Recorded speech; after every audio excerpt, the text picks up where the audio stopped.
బులెటిన్లో breaking news చూస్తున్నాం. ఇటు తెలుగు రాష్ట్రాల్లో కరోనా మళ్లీ కోరలు చాచుతోంది. తెలంగాణలో కోవిడ్ యాక్టివ్ కేసులు 50కి పైగా నమోదు కాగా ఏపీలో 23కు చేరుకుంది.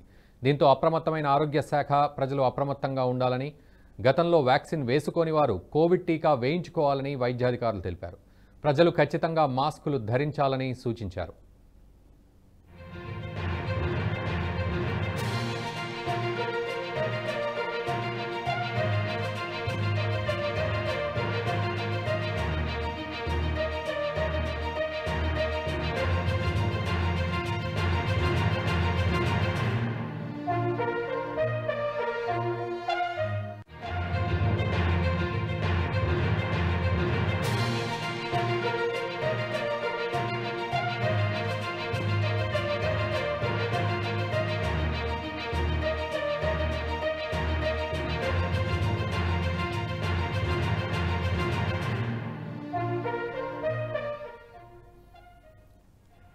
తెలుగు రాష్ట్రాల్లో కరోనా మళ్లీ కోరలు చాచుతోంది. తెలంగాణలో కోవిడ్ యాక్టివ్ కేసులు 50 నమోదు కాగా ఏపీలో 23కు చేరుకుంది ఆ సంఖ్య. దీంతో అప్రమత్తమైన ఆరోగ్య శాఖ ప్రజలు అప్రమత్తంగా ఉండాలని, గతంలో వ్యాక్సిన్ వేసుకొని వారు కోవిడ్ టీకా వేయించుకోవాలని వైద్యాధికారులు తెలిపారు. ప్రజలు ఖచ్చితంగా మాస్కులు ధరించాలని సూచించారు.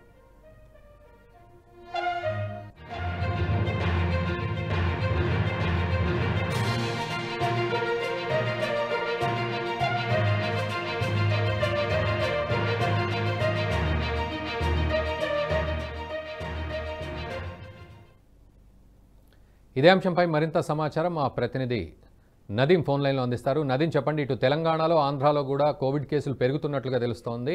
అధికారులు ఏమంటున్నారు?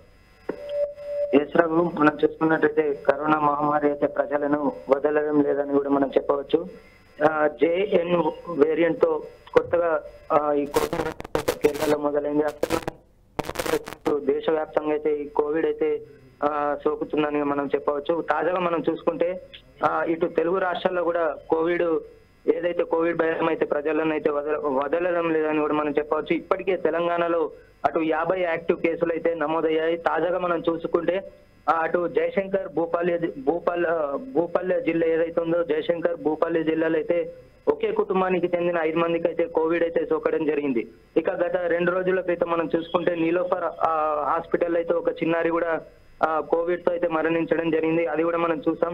ఇక అటు ఆంధ్రాలో కూడా తాజాగా ఇప్పటికే 23 యాక్టివ్ కేసులు అయితే నమోదైనట్టు అటు అధికారులు అయితే తెలపడం జరిగింది. ఇక ఈ కోవిడ్ ఏదైతే కొత్తగా JN1 వైరస్ ఉందో, ఇది సోకుతున్న క్రమంలో ప్రజలు అప్రమత్తంగా ఉండాలని అటు వైద్య అధికారులు అయితే సూచించడం జరుగుతుంది. ఎప్పటికప్పుడు మాస్కులు ధరించి ఎవరైతే వ్యాక్సిన్స్ తీసుకోలేరో వ్యాక్సిన్స్ తీసుకోవాలని కూడా అటు అధికారులు ప్రజలకు అప్రమత్తం చేస్తూ వస్తున్నారు. నది, మరోవైపు అంటే ప్రజల్లో ఎంతవరకు అవేర్నెస్ ఉంది? ఎందుకంటే ఇప్పటివరకు పలు దఫాలుగా కోవిడ్ పరిస్థితులు మనం చూసాం. సో ఇంకా ప్రజల్లో అవేర్నెస్ రాని పరిస్థితే కనబడుతోంది. సో దానికి సంబంధించి వైద్యాధికారులు ఎటువంటి సూచనలు చేస్తున్నారు? ఇప్పటికే మనం చూసుకున్నట్టయితే కేంద్రం అయితే ప్రజలని ఎప్పటికప్పుడు అయితే అప్రమత్తం చేస్తూ వస్తుంది.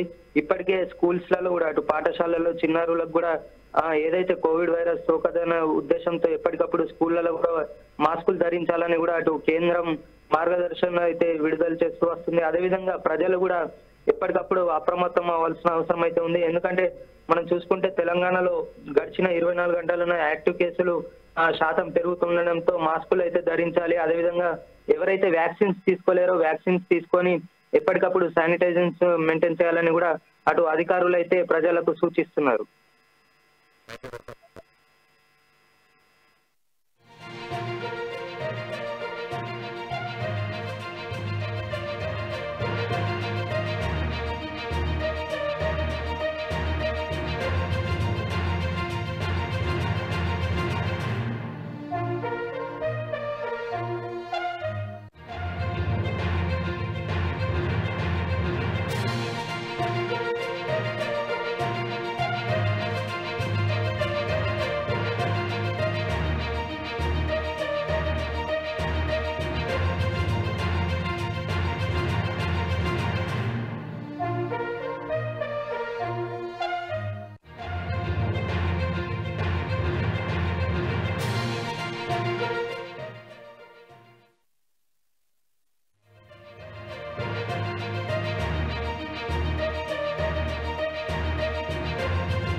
అసెంబ్లీ ఎన్నికల్లో ఓటమితో ఏమాత్రం కృంగిపోవద్దని, ఓడిపోయిన బీఆర్ఎస్ అభ్యర్థులే నియోజకవర్గ ఇన్ఛార్జీలని, తమ నియోజకవర్గాల్లో విస్తృతంగా పర్యటించాలని మాజీ మంత్రి BRS working president KTR party క్యాడర్కు సూచించారు. సోమవారం ఆయన చేవెళ్ల లోక్సభ నియోజకవర్గం నేతలతో సమావేశమయ్యారు. ఈ భేటీలో ఎంపీ రంజిత్ రెడ్డి తదితరులు పాల్గొన్నారు. ఈ సందర్భంగా కేటీఆర్ మాట్లాడుతూ లోక్సభ ఎన్నికలకు సమాయత్తం కావాలని పిలుపునిచ్చారు. అసెంబ్లీ నియోజకవర్గాల వారీగా సమావేశాలు నిర్వహించుకోవాలని, పార్టీని బలోపేతం చేయాలన్నారు. జనవరి 26వ తేదీలోగా సమావేశాలు పూర్తి చేసుకోవాలన్నారు.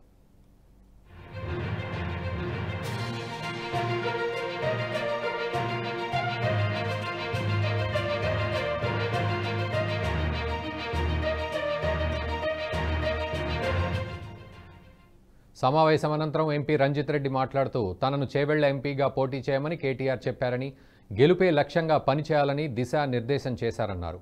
అసెంబ్లీ ఎన్నికల్లో ఓడిపోయినందుకు ఇక బీఆర్ఎస్ ఖాళీ అవుతోందని, బీజేపీ, కాంగ్రెస్ పార్టీలు అసత్య ప్రచారాలు చేస్తున్నాయని, దీన్ని తిప్పికొట్టాలని సూచించినట్లు తెలిపారు. అసెంబ్లీ ఎన్నికల్లో బీఆర్ఎస్ ఓడిన స్థానాలపై ఈ లోక్సభ ఎన్నికల్లో ప్రత్యేక దృష్టి సారిస్తామన్నారు.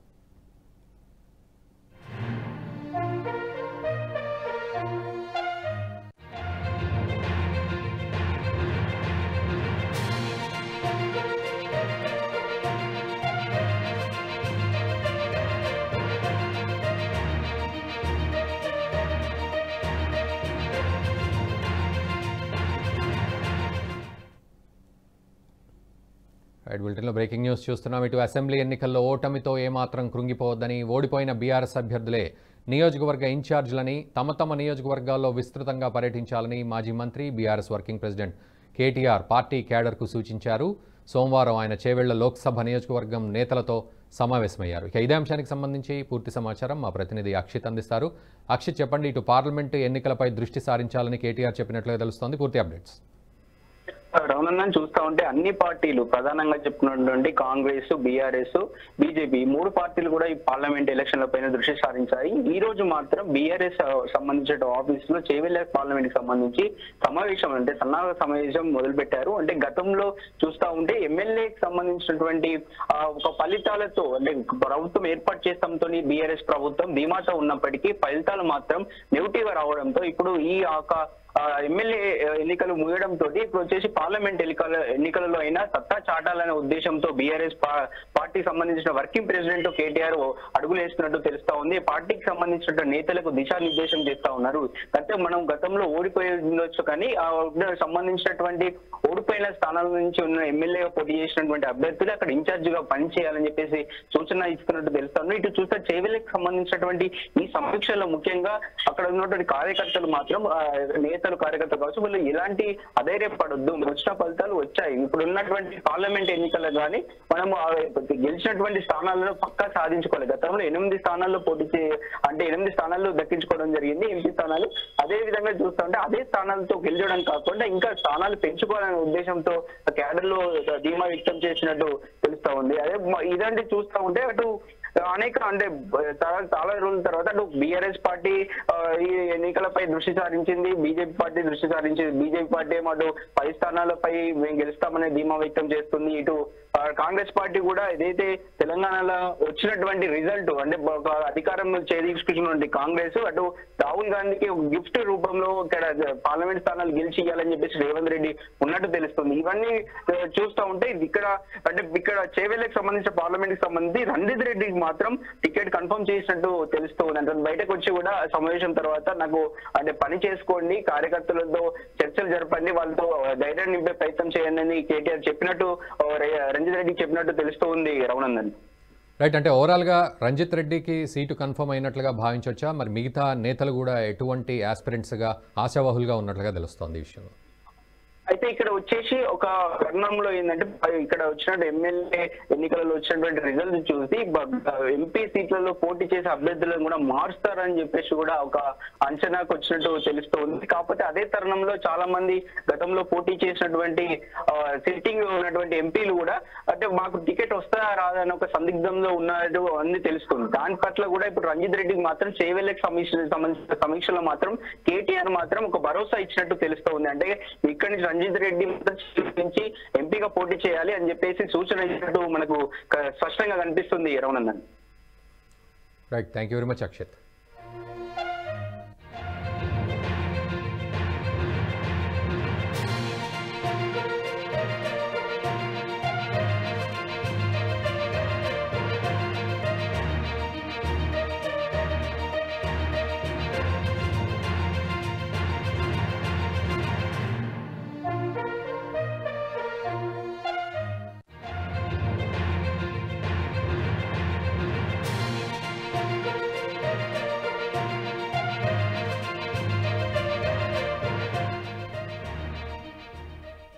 ఈ వీడియో మీకు నచ్చినట్టయితే లైక్ చేయండి, 10 మందికి షేర్ చేయండి. అలాగే కామెంట్ల రూపంలో మీ అభిప్రాయాలను మాతో పంచుకోండి. Nationalist hub group of channels ను సబ్స్క్రైబ్ చేసుకుని తెలుగునాట జాతీయవాద జర్నలిజాన్ని ప్రోత్సహించండి. ఈ వీడియో కింద ఉన్న బెల్ ఐకాన్ పై క్లిక్ చేయడం మర్చిపోవద్దు.